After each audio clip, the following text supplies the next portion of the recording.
This channel does not promote any violent, harmful, or illegal activities. All content provided by this channel is meant for an educational purpose only.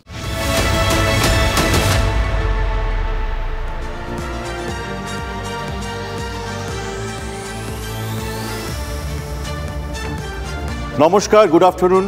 শুরু করছি 3টে news corner. আমি অনির্বাণ। আমরা সকলে ক্রুদ্ধ।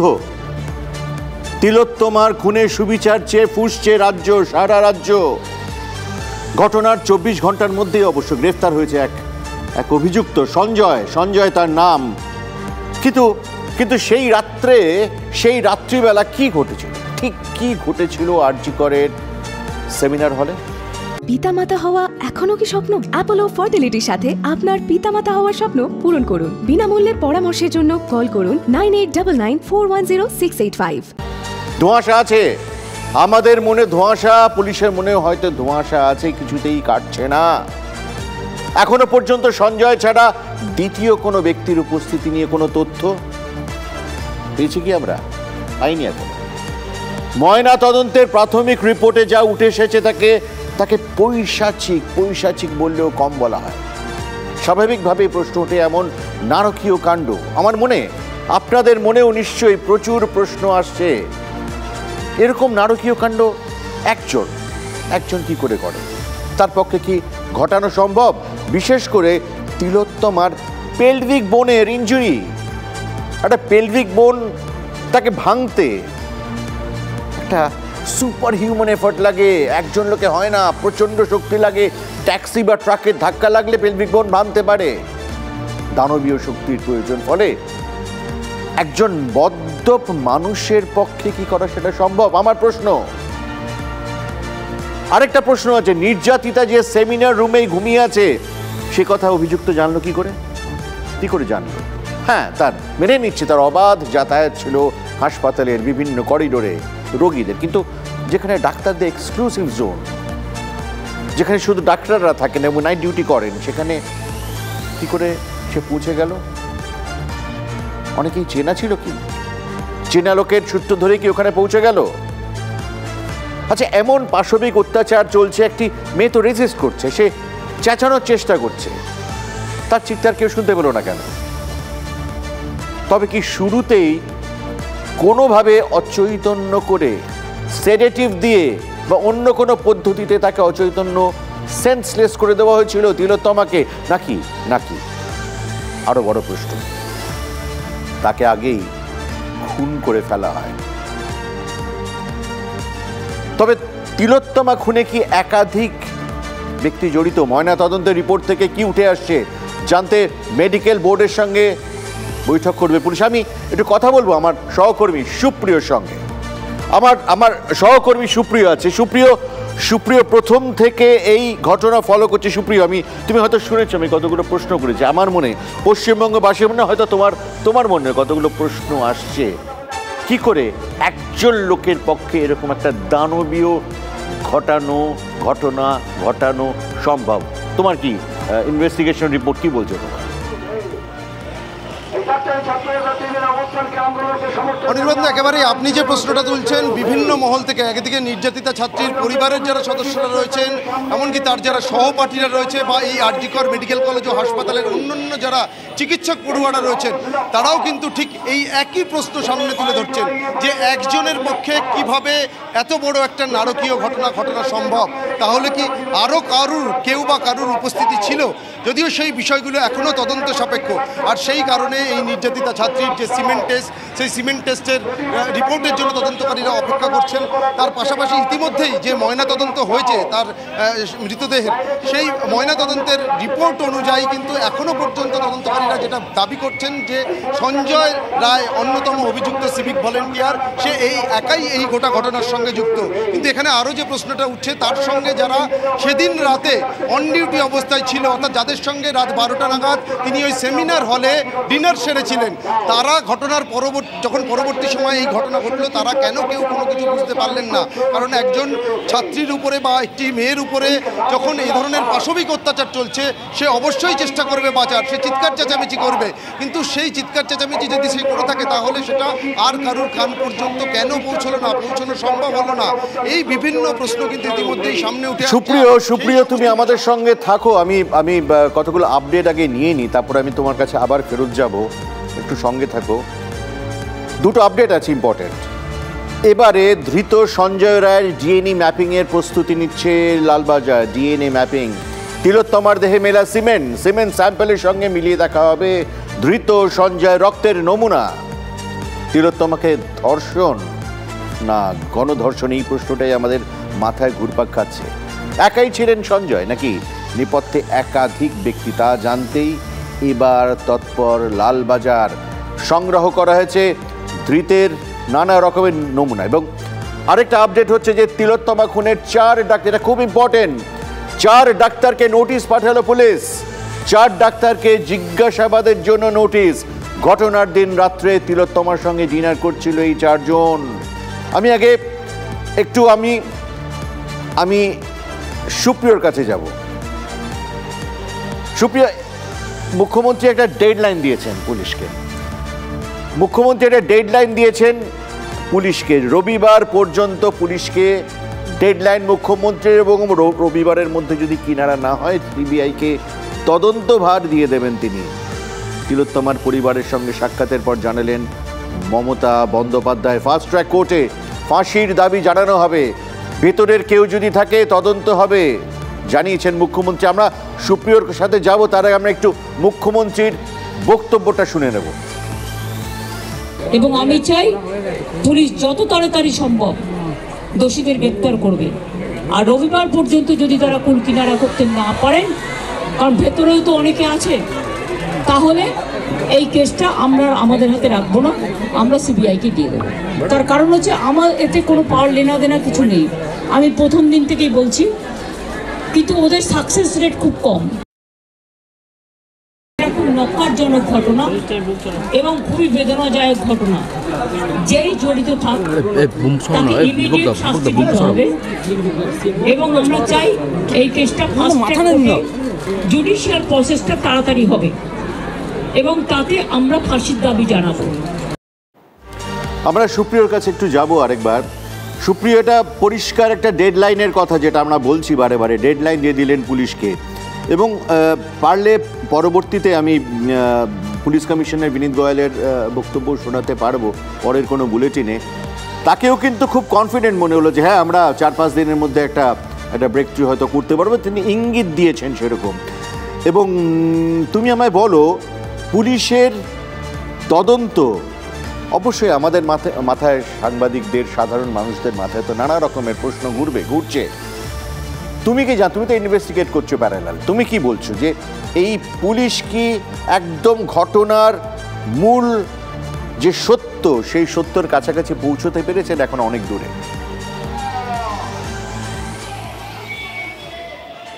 দেখো, তদন্তকারী আধিকারিকরা অনির্বাণ, তারা যেটা দাবি করছেন যে তারা কিন্তু অনেকটাই এই যে গোটা ঘটনা, সেই ঘটনার সত্যতা উন্মোচন করার কাছাকাছি পৌঁছে গেছেন। তার কারণ অভিযুক্ত হিসেবে সঞ্জয় রায়, সিভিক ভলেন্টিয়ার, তাকে পুলিশ গ্রেপ্তার করেছে।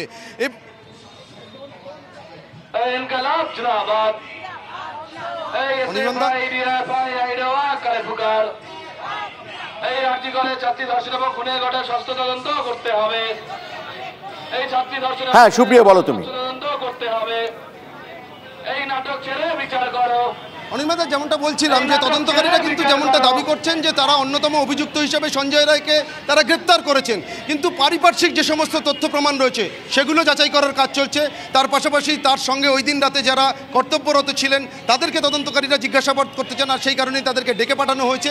অন্যদিকে আরও বেশ কিছু মেডিকেল রিপোর্ট বা ফরেন্সিক পরীক্ষার রিপোর্ট তাদের কাছে এসে পৌঁছানোর অপেক্ষা আছে। সেই সমস্ত রিপোর্টগুলো এসে পৌঁছানোর পরেই কিন্তু তারা এই যে সঞ্জয় রায় ছাড়া আর কেউ ছিল কিনা বা সঞ্জয় রায় একাই অভিযুক্ত কিনা এই বিষয়ে তারা সম্পূর্ণরূপে নিশ্চিত হবেন। আর সেই কারণে আপনি যেটা বলছিলেন যে ডিএনএ ম্যাপিং, সেই ডিএনএ ম্যাপিংটাও কিন্তু অত্যন্ত গুরুত্বপূর্ণ। অন্যদিকে সিমেন্ট টেস্টের রিপোর্ট, সেটাও কিন্তু অত্যন্ত গুরুত্বপূর্ণ এই তদন্তের ক্ষেত্রে। অবশ্যই সুপ্রিয়, তুমি নজর রাখো। আমরা পরের খবরে যাবার আগে আমরা যেটা আলোচনা করছিলাম এই পিএসপিসিআর এর সঙ্গে, যে আমরা বিনীত গোয়াল পুলিশ কমিশনার অফ কলকাতা তার বক্তব্যটা একটু শুনি, তার মধ্যে কি কনফিডেন্স না ল্যাক অফ কনফিডেন্স সেটাকে শুনে। কোনো ধরনের কোনো কানেকশন আছে, ইনভলভমেন্ট আছে, প্রত্যেকটা লোককেই ডাকা হচ্ছে এবং ডাকা হবে যদি কারো না ডাকা হয়ে থাকে। এবং আমরা অলরেডি একটা হেল্পলাইন নাম্বার শুরু করেছি, ওর মধ্যে ডাক্তাররাও আমাদেরকে বলতে পারেন, অ্যানোনিমাসলি বলতে পারেন, ফিজিক্যালি এসে বলতে পারেন কি যদি কারো উপরে সন্দেহ থাকে, কী কারণে সন্দেহ আছে। আমরা নিশ্চিত কি আগামী 4-5 দিনের মধ্যে যদি আরও কেউ থাকে আমরা নিশ্চয়ই ওদের সবাইকে আমরা নিশ্চয়ই অ্যারেস্ট করতে পারবো। আর যদি তার সত্ত্বেও যদি ফ্যামিলি স্যাটিসফ্যাকশন না থাকে, ম্যাডাম যা বলেছেন সেটা হবে। শুনেন আপনারা পুলিশ কমিশনার বিনীত গোয়াল কি বললেন, এবং উনি বললেন ঠিকঠাক লোককেই ডাকা হচ্ছে এবং ইতিমধ্যেই কিন্তু 4 ডাক্তারকে নোটিশ দেওয়া হয়েছে। এই খবরে কিন্তু আমরা সারাদিন ধরে থাকবো, কালকেও আমাদের প্যারালাল যে ইনভেস্টিগেশন আমরা চালাচ্ছি তাতে কি উঠে আসে আপনারা জানতে পারবেন। এবারে আমরা প্রতিবেশী দেশ বাংলাদেশে যাব। অত্যন্ত গুরুত্বপূর্ণ কিছু ডেভেলপমেন্ট হচ্ছে এবং ডেভেলপমেন্টগুলো ভারতের পক্ষে কতটা সুস্থ সেটা জানতে হবে। আপাতত ক্ষমতা ছেড়ে ভারতে শেখ হাসিনা, কোটা বিরোধী আন্দোলন শুরু হওয়ার অভ্যুত্থানও এখন তার দিশা বদলে দিয়েছে। হাসিনা গেছেন, ভালো, এবার বাংলাদেশ দেশের একটা শক্তির মূল নিশানায় কে? হাসিনা তো নেই, তাদের মূল নিশানায় ভারত। সোশ্যাল মিডিয়া থেকে শুরু করে আন্দোলনকারীদের একাংশের বক্তব্যে উঠে আসছে চূড়ান্ত ভারত বিরোধিতা। এটা সত্যি, অবশ্যই সত্যি যে গত 15 বছর ঢাকার মসনদে থাকা হাসিনা সরকার শুরু থেকেই কিন্তু নয়াদিল্লির সঙ্গে একটা সুসম্পর্ক রেখে চলেছে সেই সরকার। কিন্তু এবারে সেই হাসিনার উৎখাতের পর যেন ভারত বিরোধিতাই আন্দোলনকারীদের মূল এজেন্ডা হয়ে উঠেছে। আন্দোলনের মধ্যে স্লোগান উঠেছিল, ছাত্ররা যদি রাজাকার, দেশটা কি তবে ইন্ডিয়ার? খটকাটা কিন্তু সেই স্লোগান শাউটিং এর মধ্যে লাগছিল আমাদের। আন্দোলন যদি হাসিনা সরকারের বিরুদ্ধে, তাহলে ইন্ডিয়াকে টানা কেন? এবার সেই ভারত বিরোধী প্রচারের পেছনেও কিন্তু ষড়যন্ত্র সামনে চলে আসছে। আঙুল উঠছে পাকিস্তানের আইএসআই এর দিকে। পাকিস্তানের আইএসআই গোয়েন্দা সূত্র, সেখান থেকে আমরা জানতে পারছি যে বাংলাদেশ যখন অশান্ত তখন সেখানে ভারত বিরোধী ভুয়ো তথ্য ছড়ানোয় মদত দিয়েছে পাকিস্তানের গুপ্তচর বিভাগ আইএসআই। ডি-ইন্টেন্ট ডেটা এই নামের একটি ফ্যাক্ট চেকিং গোষ্ঠীর তারা দাবি করছে যে ভারত বিরোধী বহু ভুয়ো তথ্য ইন্টারনেটে ছড়ানো হয়েছিল অশান্ত বাংলাদেশে। সেখানে একটি ভিডিও পোস্ট করে বলা হয়েছে যে বাংলাদেশের বিমানবন্দরে বাংলাদেশের সেনার উর্দি পরে নাকি দাঁড়িয়ে রয়েছে ভারতীয় সেনা। সর্বৈব মিথ্যে তথ্য। সত্যিটা হলো বাংলাদেশের বিমানবন্দরে মোতায়েন ছিল সে দেশের আর্মড পুলিশ ব্যাটালিয়ন। ভারত বিরোধিতায় উস্কানি দিয়ে অশান্ত বাংলাদেশে বহু ভুয়ো খবর ছড়াতে সাহায্য করছে পাকিস্তানের গুপ্তচর বিভাগ আইএসআই, পাকিস্তানি সেনা ও মিডিয়া। বহু মিডিয়া পোস্টে সেই ধরনের ভুয়ো খবর ছড়ানোর তথ্য এসেছে বলে জানা যাচ্ছে। বাংলাদেশের গোয়েন্দা রিপোর্ট, সেখান থেকে সংবাদ মাধ্যমের মাধ্যমে আমরা খবর পেয়েছি যে বিএনপি নেত্রী খালেদা জিয়ার পুত্র তারেক রহমানের সঙ্গে বাংলাদেশের বাইরে পাকিস্তানের আইএসআইয়ের একটা বৈঠক হয়, সম্ভবত তা সৌদি আরবে। বিদেশে বসেই তৈরি হয় ব্লুপ্রিন্ট। সেই ব্লুপ্রিন্ট অনুযায়ী উচ্ছেদ হয়েছে হাসিনার সরকারের। আন্তর্জাতিক সম্পর্কের বিশেষজ্ঞরা অনেকেই বলছেন যে 71 সালের 16ই ডিসেম্বর 53 বছর আগে যা ঘটেছিল সেটা সেই জ্বালা এখনো পাকিস্তানের মেটেনি এবং তারাই সেই প্রতিশোধের ব্লুপ্রিন্ট তৈরি করেছে ভারত বিরোধিতার। আমরা কথা বলবো, আমার সহকর্মী দিল্লিতে আছেন জ্যোতির্ময় কর্মকার দিল্লিতে আছেন। জ্যোতির্ময়, আমাকে এটা স্পেসিফিক্যালি বলো, আজকের দিনে দাঁড়িয়ে বাংলাদেশে যে আন্দোলন চলছে তার মূল সুর অ্যান্টি হাসিনা থেকে কি অ্যান্টি ইন্ডিয়া, ভারতবর্ষ বিরোধিতায় পর্যবসিত হয়েছে এই আন্দোলন?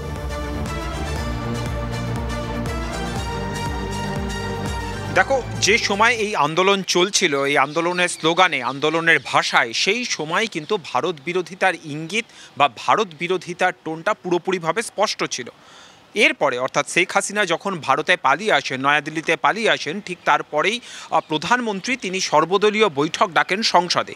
যে প্রশ্নটা আজকে আমরা তুলছি সেই প্রশ্নটাই সেই সর্বদলীয় বৈঠকে বিরোধী দলনেতা হিসেবে Rahul Gandhi external affairs minister S জয়শঙ্করের সামনে তুলেছিলেন যে বাংলাদেশের এই পরিস্থিতির নেপথ্যে কোনো বিদেশি শক্তির হাত কি রয়েছে। এস জয়শঙ্কর কোনো স্পেসিফিক উত্তর তিনি দেননি, কিন্তু একটি তথ্য তিনি সেই সময় দিয়েছিলেন যে ভারতের হাতে কিছু তথ্য এসেছে, গোপন তথ্য এসেছে, যেখানে ভারত দেখতে পাচ্ছে যে একজন এমবাসি অর্থাৎ ঢাকায় অবস্থিত পাকিস্তান এমবাসির একজন আধিকারিক তিনি তার ডিপি চেঞ্জ করে এই আন্দোলনকে সমর্থন করেছেন। অর্থাৎ সেখান থেকে ইঙ্গিত স্পষ্ট ছিল যে পাকিস্তানের মদত কোনোভাবে নয়াদিল্লি উড়িয়ে দিচ্ছে না, এবং যেটা তখনও পর্যন্ত ইঙ্গিত ছিল ক্রমশ ধীরে ধীরে যে তথ্য পরিসংখ্যান বিভিন্ন কিছু সাউথ ব্লকের হাতে এসে পৌঁছচ্ছে, তাতে কিন্তু সেই ইঙ্গিতই ধীরে ধীরে জ্যোতির্ময় তোমাকে ধন্যবাদ, কিন্তু আমাকে একটা খুব ইম্পর্টেন্ট খবরে চলে যেতে হবে। অত্যন্ত ইম্পর্টেন্ট খবর, ব্রেকিং নিউজ পেয়েছি আমরা। বাংলাদেশি অনুপ্রবেশকারীদের হাতে আক্রান্ত বিএসএফ জওয়ান। অনুপ্রবেশকারী ও চোরা শিকারীদের হামলায় রক্তাক্ত বিএসএফ, রক্তাক্ত আমাদের বর্ডার সিকিউরিটি ফোর্স। ধারালো অস্ত্র নিয়ে বিএসএফ জওয়ানদের ওপর হামলা, পাল্টা গুলিতে মৃত এক অনুপ্রবেশকারী। আমি চলে যাব আমার সহকর্মী সায়ন্তর কাছে। সায়ন্ত, এক্স্যাক্টলি কি হয়েছিল বলো আমাদের। দেখো, বাংলাদেশে যে অস্থির পরিস্থিতি তৈরি হয়েছে সেই জায়গায় দাঁড়িয়ে এই অনুপ্রবেশকারী এবং চোরা পাচারকারীরা তারা কিন্তু এই মালদা মুর্শিদাবাদ করিডোরটাকেই টার্গেট করেছে। আজও সেখান থেকে পাচারকারী এবং অনুপ্রবেশকারীরা প্রবেশের চেষ্টা করে ভারতীয় ভূখণ্ডে। সেই সময় বিএসএফের এক জওয়ান তাদেরকে অ্যালার্ট করে। সেই অ্যালার্ট না শুনেই চোরা কারবারি এবং পাচারকারীরা কিন্তু সেই জওয়ানের ওপরে হামলা করে। সেই সময় দ্বিতীয় আরেকজন জওয়ান সেই ঘটনাস্থলে এসে তাদেরকে প্রতিহত করার চেষ্টা করলে তাকে টেনে নিয়ে যাওয়ার চেষ্টা করে ঘন জঙ্গলের মধ্যে, এবং সেখানে তাকে অস্ত্র দিয়ে কোপ মারে। পাল্টা জওয়ানরা গুলি চালায়, আর সেই গুলি চালালে সেই অনুপ্রবেশকারীদের মধ্যে একজন নিহত হয়েছে, যার বাড়ি জানা যাচ্ছে বাংলাদেশের চাঁপাইনবাবগঞ্জে ঋষিপাড়া, যা বাংলাদেশের সীমান্ত থেকে প্রায় 4.5 কিলোমিটার ভেতরে। অর্থাৎ এই অস্থির পরিস্থিতির জন্য বারবার যে ঘটনা ঘটছে তার মধ্যে অন্যতম ঘটনা দেখা গেল এবার মালদায়। গুলিতে মৃত্যু হলো এক অনুপ্রবেশকারী। বিএসএফ জওয়ানরা কিন্তু বারবার সতর্ক করছে এই অনুপ্রবেশকারীদের মালদা মুর্শিদাবাদ করিডোর না ব্যবহার করতে, কিন্তু মালদা মুর্শিদাবাদ এই সীমান্তটিকেই টার্গেট করেছে। বিএসএফ সূত্রে জানা গিয়েছে। তুমি আমাদের স্পেসিফিক্যালি জানাও, আমরা জানি বর্ডারের অবস্থা খুব খারাপ। বর্ডারে কোন কোন জায়গায় কি অবস্থা এখন? বাংলাদেশের অনুপ্রবেশকারীরা তারা কোথায় আছেন এবং তারা কিভাবে ঢোকার চেষ্টা করছেন? কোথায় কোথায় পশ্চিমবঙ্গের কোন বর্ডারে? দেখো দাদা, 2-3টে জায়গাকে মূলত টার্গেট করা হয়েছে। মালদা মুর্শিদাবাদ সীমান্ত, কোচবিহার সীমান্ত। যেহেতু কোচবিহার সীমান্তে জল সীমান্ত বেশি রয়েছে, সেই কারণে সেই জায়গায় কিন্তু সেরকমভাবে কাঁটাতার নেই। সেই কারণে অনুপ্রবেশকারীরা কোচবিহারটাকে টার্গেট করেছে। মালদা মুর্শিদাবাদ এখানে কিন্তু জল সীমান্ত এবং কাঁটাতার না থাকার সংখ্যা বেশি, সেই জায়গাটুকুও টার্গেট করেছে পাচারকারী এবং অনুপ্রবেশকারীরা। অর্থাৎ মালদা মুর্শিদাবাদ এবং কোচবিহার সব থেকে স্পর্শকাতর হয়ে উঠেছে বিএসএফের কাছে। আর সেই কারণে এই এলাকায় গত 15 দিনে 18টা ঘটনা ঘটেছে। হয় জওয়ানরা গুলি চালিয়ে তাদেরকে বাংলাদেশের দিকে পালিয়ে সক্ষম হয়েছে, অথবা জওয়ানরা জখম হয়েছে এই অনুপ্রবেশকারীদের হাতে। বারবার করে এই ঘটনা ঘটছে। সম্প্রতি যে ডিজি এসেছিলেন কলকাতায় ডিজি আসার পর তিনি বিভিন্ন জায়গায় ঘুরে বেড়ানোর সময় বিএসএফ এর সাউথ বেঙ্গল ফ্রন্টিয়ারের কর্তারাও কিন্তু এই বিষয়টি নিয়ে যাবতীয় রিপোর্ট দিয়েছে। সায়ন্ত, অসংখ্য ধন্যবাদ তুমি আমাদের আপডেট দেওয়ার জন্য। তুমি নজর রাখো, তোমার কাছে পরবর্তীতে আমরা আবার যাব। 3টে নিউজ কর্নার আজ এখানেই শেষ করছি।